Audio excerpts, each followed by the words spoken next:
नाज़रीन, इस वक्त एक बड़ी खबर आसाम से। एनआरसी का मामला। सुप्रीम कोर्ट ने इलेक्शन कमीशन से पूछा उन अफराद का क्या होगा जिनका नाम जुलाई में एनआरसी में शामिल नहीं हुआ। 1 जनवरी 2018 से 1 जनवरी 2019 तक वोटर लिस्ट में जोड़े और घटाए गए।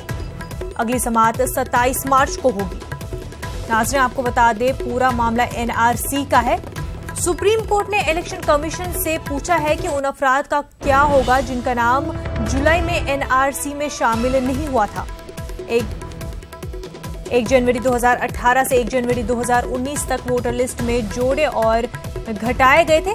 अगली समाअत आपको बता दें कि 27 मार्च को होगी। मज़ीद तफसीलात के साथ हमारे नुमाइंदे सुशील जुड़ चुके हैं। सुशील, क्या कुछ अपडेट पूरे मामले पर? जिन तमाम लोगों का नाम शामिल नहीं किया गया था, उन तमाम लोगों ने सुप्रीम कोर्ट का दरवाजा खटखटाया था। उन्होंने कहा था कि हमारा ये फिलहाल संवैधानिक अधिकार है और हम वोटिंग राइट के अंतर्गत आते हैं, लिहाजा हमें भी फिलहाल ये अधिकार दिया जाए कि हम वोटिंग कर सकें। और इस बाबत याचिका दाखिल कर जब सुनवाई के लिए आई थी, तो फिलहाल पिछली सुनवाई के दौरान सुप्रीम कोर्ट ने इलेक्शन सचिव को तलब किया था। आज फिलहाल चुनाव आयोग के सचिव से सुप्रीम कोर्ट ने सवाल किया है कि आखिर उन तमाम लोगों का क्या होगा जिनका फिलहाल नाम एनआरसी के मेन रजिस्टर में शामिल नहीं किया गया है। सुप्रीम कोर्ट ने कहा है कि चुनाव आयोग इस बाबत हमें एफिडेविट दे और वो बताए कि जिन लोगों का एनआरसी में नाम शामिल नहीं किया गया है, उनको लेकर चुनाव आयोग की तरफ से क्या कदम उठाए गए हैं।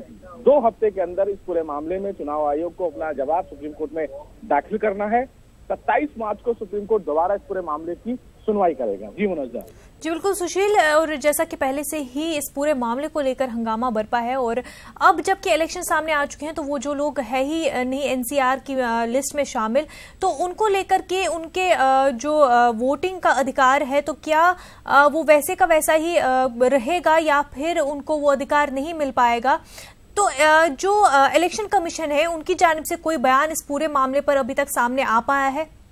जी देखिए, एनआरसी का जो नेशनल रजिस्टर है, उसमें फिलहाल उन लोगों का नाम शामिल करने को लेकर चुनाव आयोग से ये जानकारी मांगी गई है। अब फिलहाल चुनाव आयोग को ये जवाब दाखिल कर बताना है कि आखिर वो जिन लोगों का नाम शामिल नहीं किया गया है, उनके नाम को शामिल करने को लेकर चुनाव आयोग क्या कदम उठाएगा। एनआरसी के कोऑर्डिनेटर से क्या चुनाव आयोग संपर्क करेगा? प्रतीक हजेला से इस पूरे मामले में चुनाव आयोग संपर्क करेगा और ये जानने की कोशिश करेगा कि जो तमाम लोग ये क्लेम कर रहे हैं कि उनका नाम एनआरसी के रजिस्टर में शामिल नहीं किया गया है, किन्हीं कारणों की वजह से, उनके पीछे का कारण क्या है, और अगर किसी गलती की वजह से उनका नाम एनआरसी में शामिल नहीं किया गया है, तो उनके नाम को शामिल करने के लिए क्या चुनाव आयोग कोई पहल करेगा।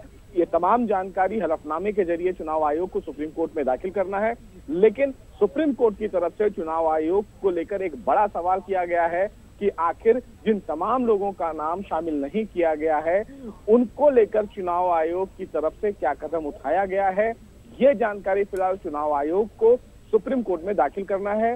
2 याचिकाकर्ता थे जिन्होंने कहा था कि वो लोकसभा चुनाव में मतदान करना चाहते हैं, लेकिन एनआरसी के रजिस्टर में उनका नाम शामिल नहीं किया गया है। लिहाजा चुनाव आयोग को ये निर्देश दिया जाए कि उनका भी नाम एनआरसी में शामिल किया जाए। जी बिल्कुल सुशील, बहुत बहुत शुक्रिया आपका तमाम तर जानकारी।